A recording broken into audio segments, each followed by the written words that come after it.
Hi, I'm Bryce, and I'm a senior marketing major here at the University of Montevallo. Today we're going to be sharing a little bit about an acquisition that's going on. T-Mobile is going to be acquiring the company US Cellular very soon, so we've prepared a little presentation about that. Slide.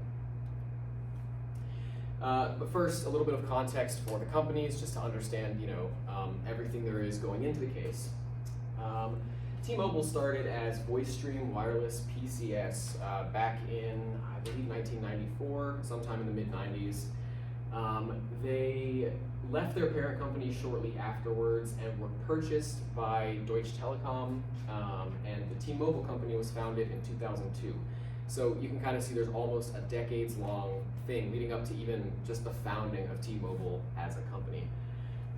They made their first major acquisition in 2008, which you'll see is just the first of many, and that was Suncom Wireless Holdings. Jump a couple years to 2013, T-Mobile rebranded itself as an Un-carrier, which was kind of their method of setting themselves apart from their competition.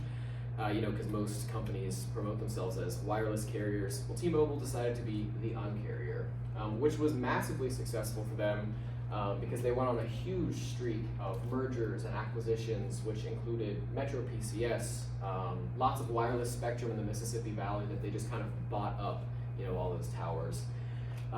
Sprint, Mint Mobile, Ultra Mobile, just like a bunch of companies that T-Mobile has acquired or merged with over the last couple of years. And then presently, T-Mobile is expected to close on the acquisition of US Cellular in mid-2025. So that's kind of where we are right now. Last slide. And so here's a little bit about US Cellular as well. They were founded in 1983, so a little over a decade before T-Mobile's parent company, and 2 decades before the actual T-Mobile company was established. In 1987, they were recognized as a huge competitor in the cellular industry, and they reported their first profits in 1993, which is a year before Deutsche Telekom had begun. They saw major success all throughout the 2000s, and they started their 4G LTE service in 2011, so they were kind of on track with all the rest of the companies at the time. In the late 2010s, they had partnered with Google Fi, which was Google's big wireless network. And in 2020, they expanded to 5G, which is kind of where we're at, right now in the cellular industry. They also went over a little bit of a rebrand at this time, where they stopped being U.S.Cellular. They merged into one word. It's just US Cellular now, and that also came with a little logo change, which you can see.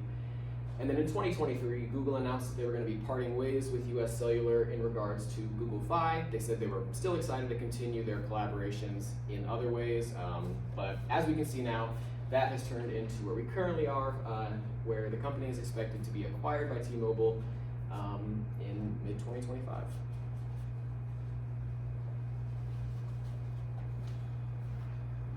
I'm Charlie Wright, and I'm also a senior marketing major here at the University of Montevallo.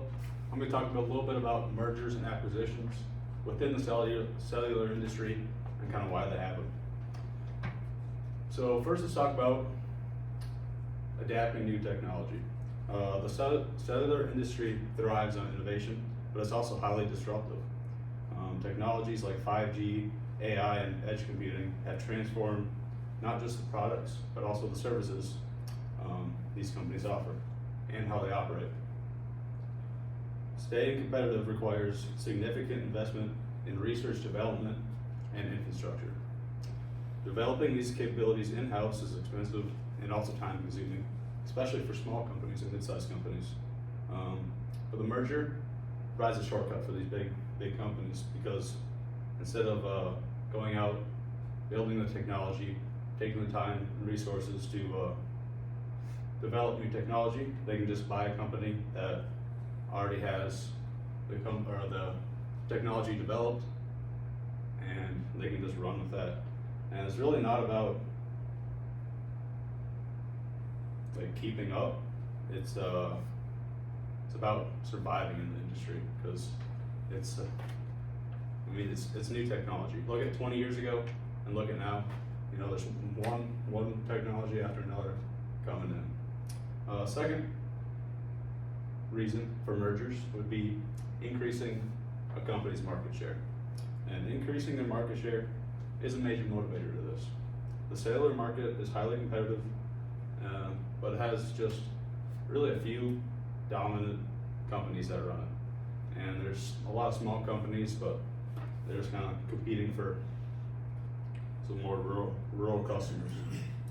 Market share isn't just a number, it represents a company's ability to influence things like pricing, allows them to set industry standards, and it also attracts partners. Mergers allow companies to combine their bases, reduce the number of competitors, and gain a larger slice of the market. This creates economies of scale, where companies can spread costs across more customers, negotiate better deals with suppliers, and invest heavily in just growing the company. With a larger market share, companies also have more power to shape the direction of the industry, which is a critical long-term strategy. Then the third thing that really motivates these mergers is expanding geographical reach. In the cellular industry, companies operate where scale and coverage is everything. Customers expect reliable service everywhere they go, whether it's a busy city or in the middle of nowhere. Mergers give companies the ability to combine infrastructures like cell towers, spectrum licenses, and data networks, giving them the ability to serve more regions effectively. Expanding reach does not just mean geographical growth though. It can mean entering new markets and segments like business services, prepaid plans, or bundling telecommunication services with media or other tech products. This kind of expansion often comes with increased financial resources, allowing merged companies to invest more in infrastructure, workforce, and marketing. An industry is interconnected as this one. These resources make a big difference between thriving and not thriving. And these mergers and acquisitions, they're not just affecting the company, they're also affecting their customers. And there's advantages and disadvantages to this. On one hand, large companies can become less motivated to innovate once they are at the top. These mergers reduce competition, and competition will lead to higher prices and less competition within the companies too. So they're not going to be trying to create something new, investing a lot of time and money into that.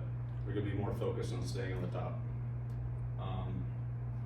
But on the other hand, this offers the smaller companies to fill the innovation gap. The bigger companies aren't doing it. But it's really hard to, because it takes a lot of money and a lot of time to develop new technology, and if you're a smaller company, you might not have a lot of time. Well, you have a lot of time, just not a lot of money. But overall, the effects are kind of mixed for the consumer.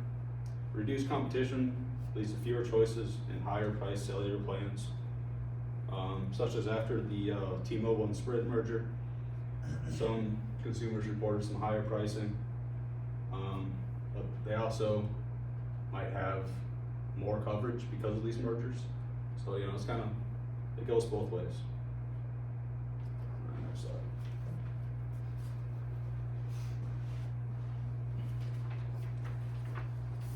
Hello, my name is Jack Lawson. I'm a junior management major here at the University of Montevallo, and we're just going to be talking about some acquisitions of U.S. Cellular. You can see here there's a lot of money going to be involved in this acquisition. You got $4.4 billion for the assets being acquired from U.S. Cellular in the transaction, and combining $2 billion of cash in debt to be assumed by T-Mobile to the exchange, offered to be made to certain U.S. Cellular debt holders prior to closing. And with that being said, this will particularly help customers in rural areas. Next, if the merger is approved, U.S. Cellular will shift its focus to being an infrastructure provider rather than a mobile network operator. T-Mobile U.S. plans to purchase about 30% of U.S. Cellular spectrum outrights and entered into a long-term lease at least 2,000 U.S. Cellular owned towers. And T-Mobile does not expect the transaction to impact the company's 2024 guidance or 2024's authorized shareholders return program.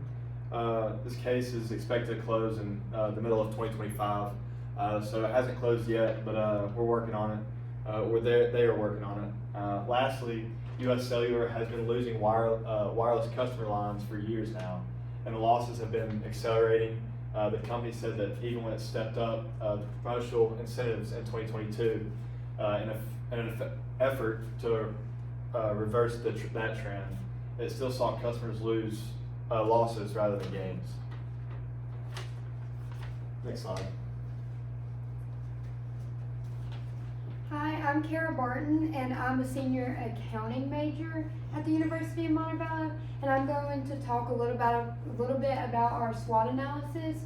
So to start off, the strengths, one of the strengths is expanded customer base, and the acquisition of U.S. Cellular brings an additional 4.5 million customers, which boosts T-Mobile's total subscriber count and increasing its market share.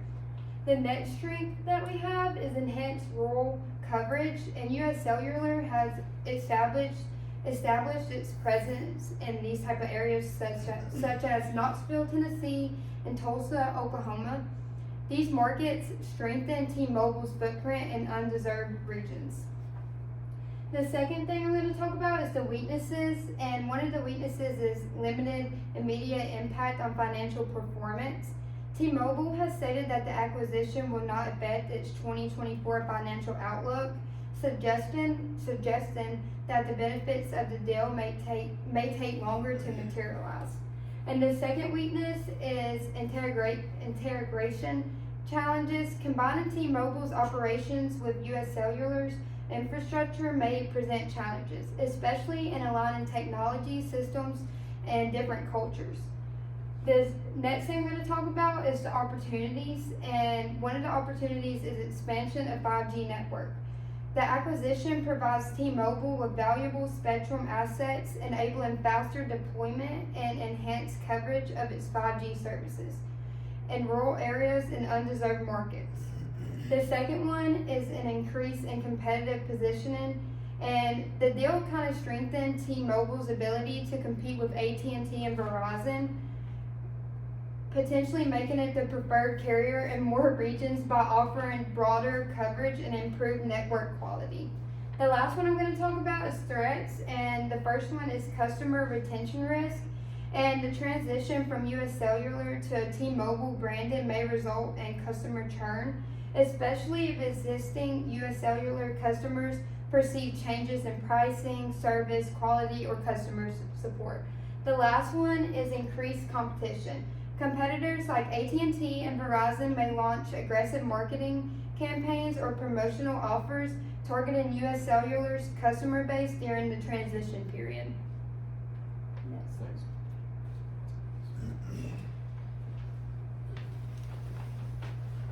All right, so we just had a couple of sort of teaching questions here at the end of the presentation that we wanted to go over. So if you guys want to take away asking them, I will provide a couple of answers. What is the potential legal and ethical boundaries that could be associated with mergers and acquisitions such as this? Are these boundaries justified, and to what extent should our government monitor these situations? Yeah, so we had said that this acquisition raises a couple of legal and ethical concerns, mostly around antitrust, consumer privacy, employee impact, and just kind of the general effects on maybe underserved communities, which I believe that Kara had touched on just a moment ago here. Legally, the government oversight through agencies like the DOJ and FCC is pretty essential to ensure that mergers don't reduce competition, harm consumers, etc. And then ethically, there are obviously concerns about the protection of consumer data with these gigantic companies, And so these legal and ethical boundaries are certainly justified because they kind of safeguard, the public. when you're a consumer and you've got these gigantic tech companies kind of chomping at the bit to get you in, you really want to make sure that you are safe, and that's what our government should ideally want to do as well. And the government regulation is definitely crucial for monitoring these mergers to ensure that corporate consolidation is not going to outweigh the broader societal benefits of the competition, the innovation, and the consumer welfare that is going to come from something like this. So some people are probably asking, like, what motivates and what gets that drive for these mergers and acquisitions within cellular industries? Yeah, mergers and acquisitions are typically driven by a desire to kind of expand market share. That's a huge thing, as well as achieving cost synergies and enhancing technological capabilities in this industry. Because it's a very competitive industry, as I think we touched on earlier here. By consolidating operations, these giant telecom companies can kind of streamline their infrastructure, reduce redundancy, and then cut operational costs across the board, which at the end of the day serves to make them more profitable, which is really the whole point of doing this anyways. Mergers and acquisitions also allow for companies to quickly enter new geographic markets or diversify their company bases. Because if you think about it, right, a company like T-Mobile immediately snatching up millions of US cellular customers automatically just increases the reach that they have. And yeah, ultimately these mergers are just a way for companies to remain competitive, innovative, and maintain growth in such a rapidly changing industry. The next question is do these kind of massive acquisitions usually end up helping or hurting consumers? Yeah. So massive acquisitions in the telecom industry can kind of have positive and negative effects on consumers, as can most things. On the positive side, mergers are going to lead to a lot of improved service quality and network expansion. As you can imagine, those combined resources, are really going to help out customers. Like again, T-Mobile's, snatching up all these towers and all this service. So their service is automatically going to improve from day one, especially in this case for rural customers, because that's a lot of US Cellular's base. However, there are some risks, such as the reduction in competition. There's questions about monopolies and what exactly these antitrust laws are really doing. Because when you have a company like T-Mobile, who also owns Mint Mobile, who also owns US Cellular, who owns a bunch of giant companies, you have to wonder whether or not we're kind of infringing on some dodgy ground when it comes to the question of a monopoly. And so ultimately, while these acquisitions are going to lead to technological advancements and operational efficiencies, they also do carry the risk of harming consumers through price gouging and lots of other kind of unethical business practices that they can get away with under the guise of a big merger. How might this acquisition affect other wireless companies, and how should companies respond to this acquisition? Yeah, so this acquisition could significantly impact other major wireless companies, say AT&T or Verizon, for example, by intensifying the competition. I mean, you have T-Mobile has this many customers one day, and then the next day, once these contracts go into effect, they have all these other customers. And that's got to make other wireless companies kind of nervous. If I was one of those companies, I would definitely be nervous, and I'd be figuring out ways to enhance my customer base. And so, these companies might need to invest more in customer retention or, providing loyalty incentives, getting people to stay with them and not to go to this other giant company that has, admittedly, pretty good service because they've got all these other, companies' service working in their benefit. And then given the increased market concentration, both of these companies are going to be, pushing for regulatory scrutiny to ensure that the merger is not harming everyone else. So, yeah. So the next question is what is T-Mobile trying to accomplish long term? What's their long term strategy? Yep. And how does this merger play into it? T-Mobile's long-term strategy is pretty much centering on what every other company in this industry is wanting to do at the time, which is becoming the leading 5G provider, not only in the United States, but also globally. They want to offer more expansive coverage. They want to get to those rural areas that certain phone companies just have not been able to match. They want faster speeds, innovative services to really drive growth and at the end of the day, make a profit. And that strategy includes a really heavy focus on customer-centric offerings, maintaining their position in the industry, and acquiring and merging with more companies. I mean, the more service they can have under their name, T-Mobile, the better they can do in the industry. and also it really just strengthens their competitive position for pretty much the same reason. You think you're subscribing to Mint Mobile, but at the end of the day, you're actually really playing into T-Mobile's long-term business strategy.